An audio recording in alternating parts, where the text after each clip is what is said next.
love for somebody, if you fall in love with somebody, can that love be unconditional, do you think? Which again, many would say is the essence of true love.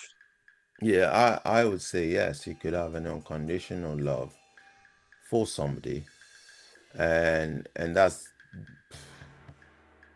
um yeah, you could actually have an unconditional love for somebody in that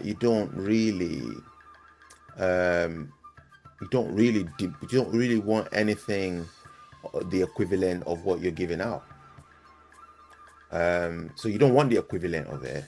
You want some sort of, you know, something back, but not in the same proportion in which Mm. you're giving. So yeah, in that way, I think so. So a love then is possible with no boundaries. You wouldn't expect any boundaries on your partner. Your love is unconditional. So whatever they do, they Mhm. can go outside of any boundaries, but unconditional really means they can do anything and you will still give them your love. Is that what you're saying? No, unconditional means there is no expectation of a um, of something of the same value back from them.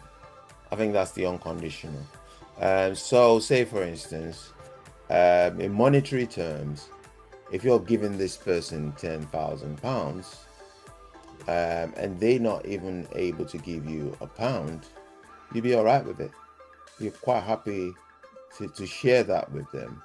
But then, I think what you're trying to, or what you're implying is, you know, the boundaries in everything in life. There's got to be boundaries, isn't it? You know, there's got to be boundaries in everything in life. So love should have a boundary. There should be, otherwise it'd be chaotic, wouldn't it? You know, it'd be like, oh, so I saw this guy on the street and I like him just like I like you. So I brought him home. Well, yeah, you wouldn't tolerate that, would you? Exactly. Yeah. So there's got to be boundaries in it. But the boundaries has to be set, you see. It has to be set. So the boundaries won't just exist in Yeah. any relationship. And that's why it differs from relationship to relationship. That's why you have people that are quite happy you know, for their wife to do whatever, and you know, they're happy with that. And there are men that would mere looking at their wives would, you know, be wanting to pick a fight with you. What are you looking at my wife like that for? So yeah, yeah. So the boundaries has to be set. But how early on in the relationship should the boundary be set? I don't know. And of course, boundaries in a way does mean that it's not unconditional love, doesn't it? It's there are conditions to that love, conditions that any boundaries you've agreed on, like you don't go out with an ex-partner or something like that.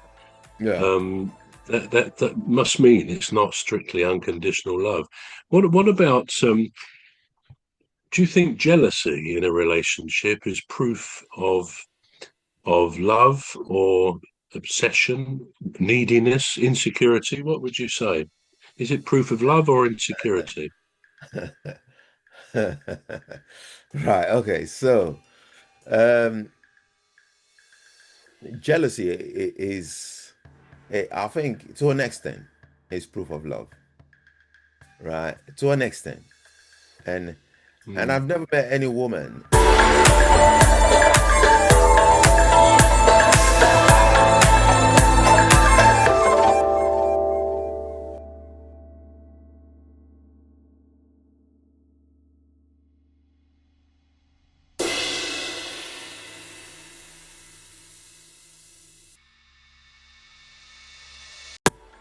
and Mm. I've never met any woman that would not agree with that. I've never met. I'm not saying there aren't women that would not agree with it, but I've never met any woman that would say, "Well, actually, you can't be jealous." Yeah, because yeah, so jealousy is part of love. But it it depends, doesn't it? It depends. If the jealousy becomes controlling, then we have a Yeah, problem. Don't we? You know, if the jealousy becomes controlling, if the jealousy starts to dictate, you know, what a person should wear, who they should, whose joke they should laugh at, or not laugh at.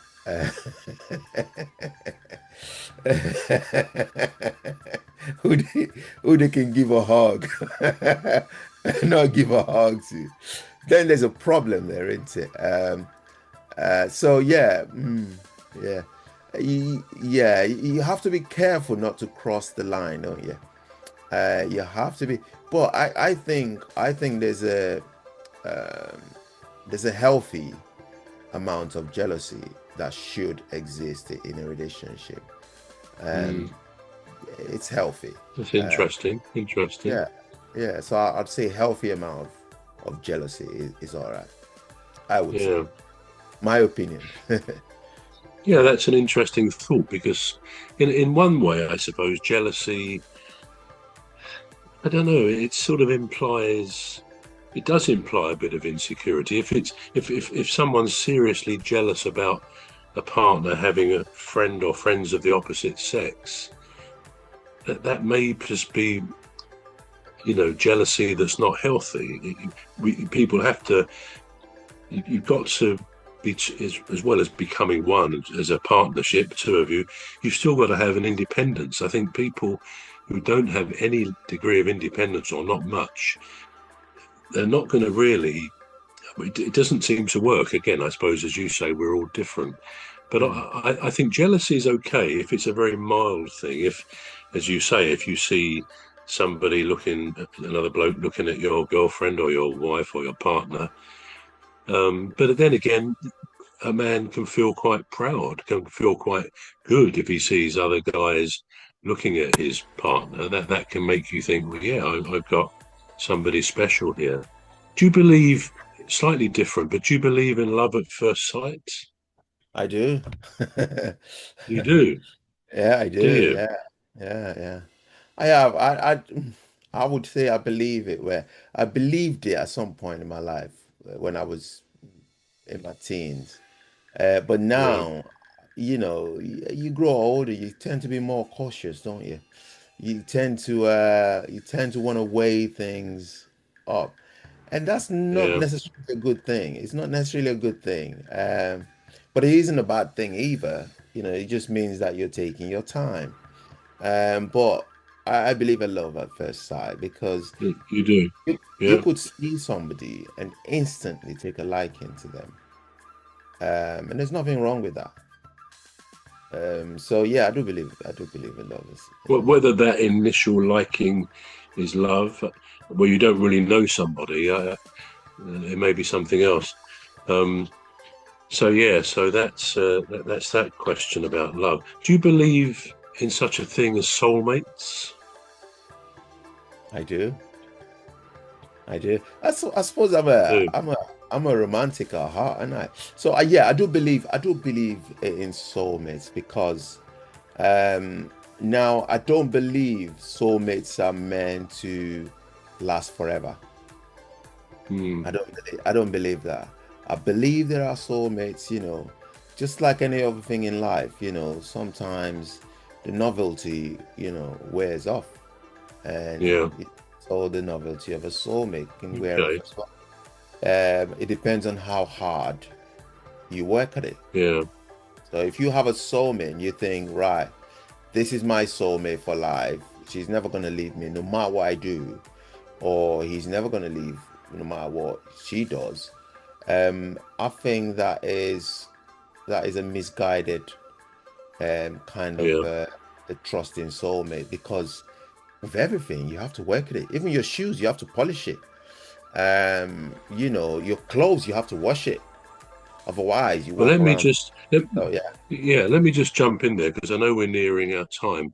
yeah, This kind of leads me on to the next. There's quite a lot more, so we perhaps continue this next week. But yeah. the idea of soulmates is actually quite. heavily embedded in something called the invisible string theory, which actually is a Western